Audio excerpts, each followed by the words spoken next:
आप सभी जानते हैं कि वित्तीय दृष्टि से दिल्ली यानी financially Delhi was considered as one of the most efficient and prominent state.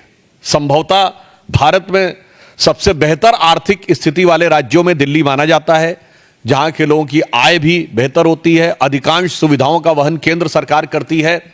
और जब आम आदमी पार्टी सरकार को यह सत्ता मिली तो दिल्ली प्रॉफिट का बजट हुआ करता था।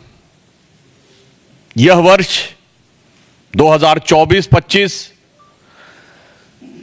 पहला वर्ष होने जा रहा है जब दिल्ली घाटे की तरफ बढ़ रहा है, और वह घाटा कितनी बड़ी चुनौती लेके आया है इसका प्रमाण यह है कि 2024-25 के यानी वर्तमान फाइनेंशियल ईयर के लिए दिल्ली सरकार ने national small saving fund NSSF से 10,000 करोड़ रुपए का ऋण लेने के लिए पत्रावली मूव की है। और यह परिस्थिति केवल तुरंत नहीं बनी है या अनायास नहीं बनी है, उत्तरोत्तर पिछले 10 वर्षों में दिल्ली में यह स्थिति खराब होती चली गई है। 2014-15 में, 2015-16 में दिल्ली का जो राजस्व लाभ था यानी रेवेन्यू में जो सरप्लस था, दैट वाज 1.56%, 1.56% था। यानी कुल मिला के सामान्य दृष्टि से कहें तो जो आय थी उसके मुकाबले जो व्यय था उसके मुकाबले आय 1.5% से अधिक थी। यानी आर्थिक दृष्टि से स्थिति ठीक मानी जा रही थी।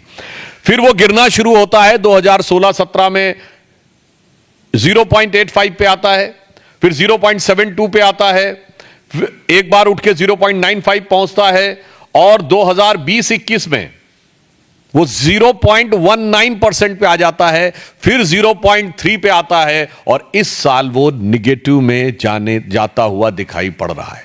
अर्थात ये जो दिल्ली में घाटा उपस्थित हो गया है, ये कोई अनायास अचानक किसी परिस्थिति के कारण नहीं हुआ है। ये आंकड़े बता रहे हैं कि 10 साल निरंतर नीचे जाते जाते जाते जाते ये आज घाटे की तरफ आगे बढ़ गए हैं। और जो नेशनल स्मॉल सेविंग फंड्स है NSSF, उससे जो इन्होंने 10,000 करोड़ की इस बार ऋण लेने के लिए आवेदन दिया है, वो भी ऐसे नहीं है।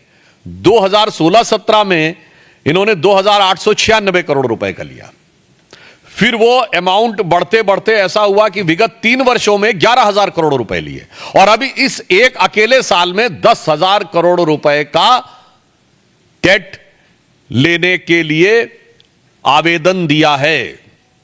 यानी अब आप समझ सकते हैं कि दिल्ली के खजाने को लूटकर और खजाना खाली करने में इन्होंने कितने कीर्तिमान स्थापित